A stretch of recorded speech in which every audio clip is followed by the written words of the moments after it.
नमस्कार, म हरिश तामाङ। यतिखेर तपाईँ हेर्दै हुनुहुन्छ Ashok Joshi official YouTube channel. आज हाम्रो साथमा हुनुहुन्छ युट्युब च्यानलका सञ्चालक अशोक जोशी। उहाँसँग वेलकम अशोक जोशी। धन्यवाद हरिश सर। आज हामी नेपालको वर्तमान राजनीतिक घटनाक्रमको बारेमा कुराकानी गर्नेछौँ। रेडी हुनुहुन्छ? एकदम सर, म चाहिँ रेडी छु।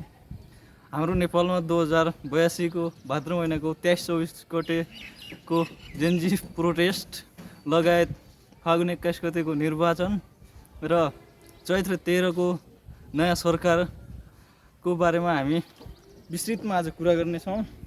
तपाईँलाई यो जेनजी प्रोटेस्ट किन भयो, कसरी भयो, के कारणले भयो, बताउनुहोस्। मलाई के लाग्छ भने हरिश सर, 2082 साल भाद्र 19 गते नेपाल सरकार जति बेला चाहिँ केपी शर्मा ओलीको सरकार थियो, सरकारले 19वटा सामाजिक सञ्जालमाथि प्रतिबन्ध लगाएपछि जेनजी प्रोटेस्ट भएको प्रमुख कारण चाहिँ त्यही हो। अनि अर्को चाहिँ के छ भनेपछि नेपालको यो आवाज सुन्ने वातावरणको कमी, अब नातावाद जस्तै नेताका छोराछोरीहरू विदेशमा पढ्न जाने अनि अवसरवादको अवस्थामा जागिर खाने, त्यो चाहिँ एउटा मुख्य त्यो पनि कारण हो। अनि यो जेनजी प्रोटेस्टको मेन कारण चाहिँ सामाजिक सञ्जालै बन्द हुनुको हो। अब यो जेनजी पुस्ता भनेको चाहिँ यो डिजिटलमै हुर्केको पुस्ता हो। सन् 1997 देखि 2012 सम्म जन्मेको यो जुन पुस्ता छ त्यसलाई चाहिँ हामी जेनजी भन्छौँ अथवा जेनेरेसन जेड भनेर बुझिन्छ। नेपाल सरकारले 19वटा सामाजिक सञ्जालमा प्रतिबन्ध लगाएपछि भाद्र 23 र 24 गति नेपालका सम्पूर्ण जिल्ला 77वटा जिल्ला 753वटा स्थानीय तहबाट नै जेनजी भाइ बहिनीहरूले एकदम वाइल्ड फायर तरिकामा चाहिँ आन्दोलन गर्नुभयो। त्यसमाथि नेपालका प्रमुख 3वटा भवनहरू, व्यवस्थापिका, कार्यपालिका, न्यायपालिका, राज्य सञ्चालनका 3वटा प्रमुख अङ्गहरू एकदमै ध्वस्त भए। त्यसपछि चाहिँ सम्माननीय प्रधानमन्त्री सुशीला कार्कीको नेतृत्वमा अन्तरिम सरकार गठन भयो। त्यस सरकारले प्रतिनिधि सभालाई विघटन गरी 2082 साल फागुन 21 गते मध्यावधि निर्वाचनको घोषणा गर्यो। त्यसपछि भाद्र 23 को आन्दोलन मुख्य कारण त्यो नै थियो। अनि त्यसपछि चाहिँ हाम्रो चैत्र 13 गते नेपालको सङ्घीय लोकतान्त्रिक गणतन्त्र नेपालको 10औं प्रधानमन्त्री, सबैभन्दा कान्छो प्रधानमन्त्री, युगले मागेको नेता बालेन्द्र शाह एके बालेन नेपालको प्रधानमन्त्रीमा नियुक्त हुनुभयो। तपाईँलाई बालेन सरकारको काम कस्तो लागिरहेको? अब मलाई व्यक्तिगत हिसाबमा भन्ने भने चाहिँ अब बालेन शाह चाहिँ मलाई एकदमै मनपर्ने नेता हुनुहुन्छ।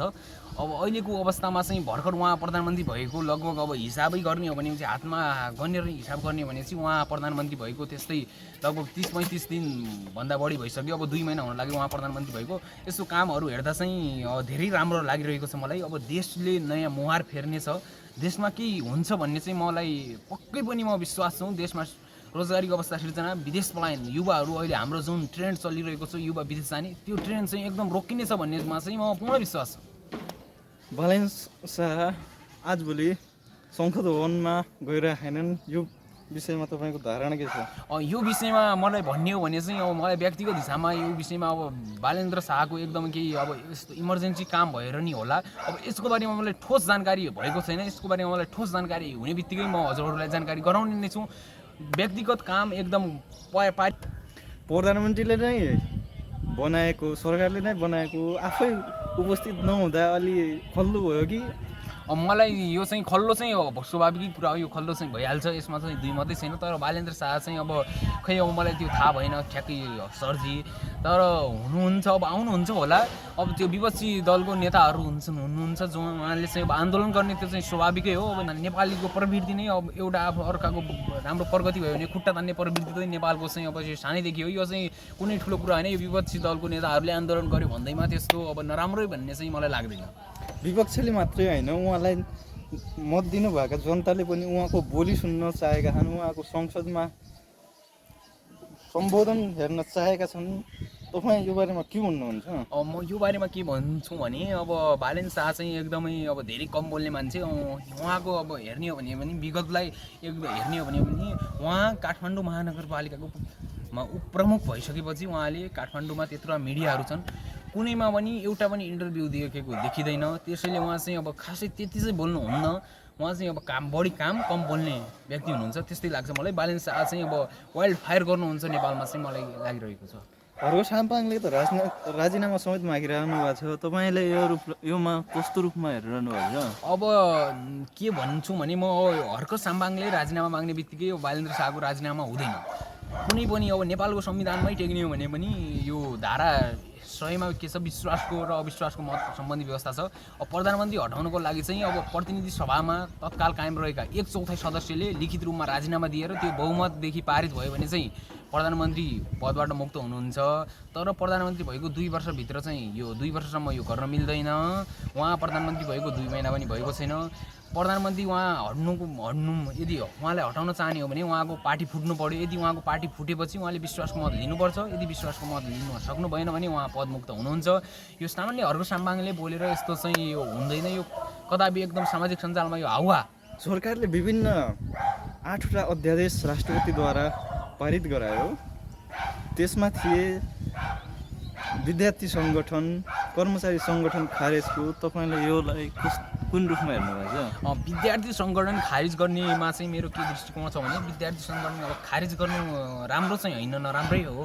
किनभने विद्यार्थीको हक अधिकारको विषयमा बोल्छन् ती सङ्गठनहरूका नेताहरू जो प्रमुख तर व्यक्तित्व विद्यार्थी हुन्छ। सङ्गठन चाहिँ राजनीतिक दलप्रति आस्थावान भए पार्टीका झन्डा मात्रै बोक्ने, विद्यार्थीको हकित भन्दा पनि आफ्नो पार्टीको स्वार्थपूर्तिको लागि मात्रै बोल्ने भए भन्ने जनगुनासो छ त। हो, अहिलेको वर्तमान अवस्थामा हेर्ने हो भने चाहिँ त्यो गर्नु चाहिँ मलाई ठिकै लाग्छ। कुनै समयमा विद्यालयमा पढाइ हुनु पऱ्यो भनेर आवाज उठाउने, ढकढकाउने विद्यार्थीहरू अहिले चाहिँ पार्टीका झोलीहरू भइरहेका छन्। उल्टै विद्यालयमा, विश्वविद्यालयमा तालाहरू ठोक्ने काम भइरहेको छ। अहिलेको वर्तमान अवस्थामा हेर्ने हो भने चाहिँ खारिज गरेको चाहिँ एकदमै मलाई राम्रो, हृदयदेखि नै म सम्मान गर्न चाहन्छु सम्माननीय प्रधानमन्त्री बालेन्द्र शाह, सम्माननीय राष्ट्रपति रामचन्द्र पौडेलजीलाई।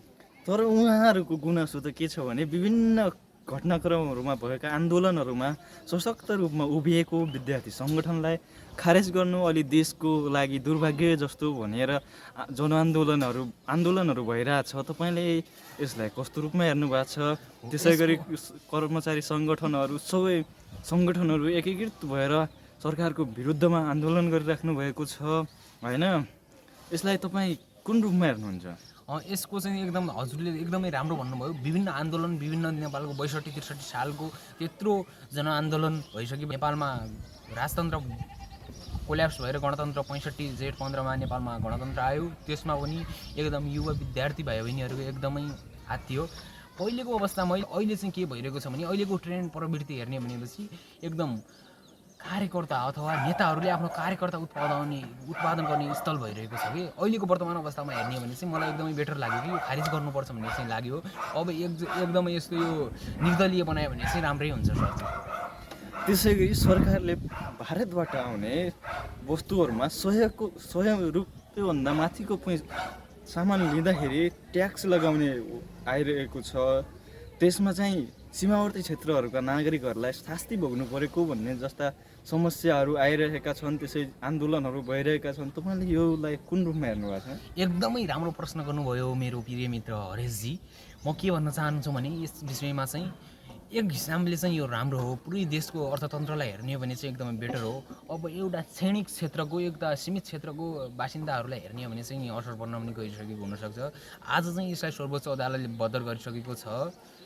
त्यो अवस्थामा खासमा चाहिँ त्यो इलिगल हो। हामीले कुनै पनि सामान एउटा देशदेखि अर्को देशमा लिनुपर्दा पुरै त्यसको कर ट्याक्स तिरेर लिनुपर्छ। अब त्यो चाहिँ अब लिगल रूपमा हो। अब त्यो चाहिँ समग्र देशको हितका लागि हेर्ने हो भने चाहिँ एकदमै राम्रो पक्ष हो। अब सामान्य एउटा बासिन्दा, निश्चित क्षेत्रको बासिन्दा, लोकल पिपुलहरूलाई हेर्ने हो भने चाहिँ त्यो उहाँलाई चाहिँ घाटा पर्छ। त्यो स्वाभाविक कुरा हो।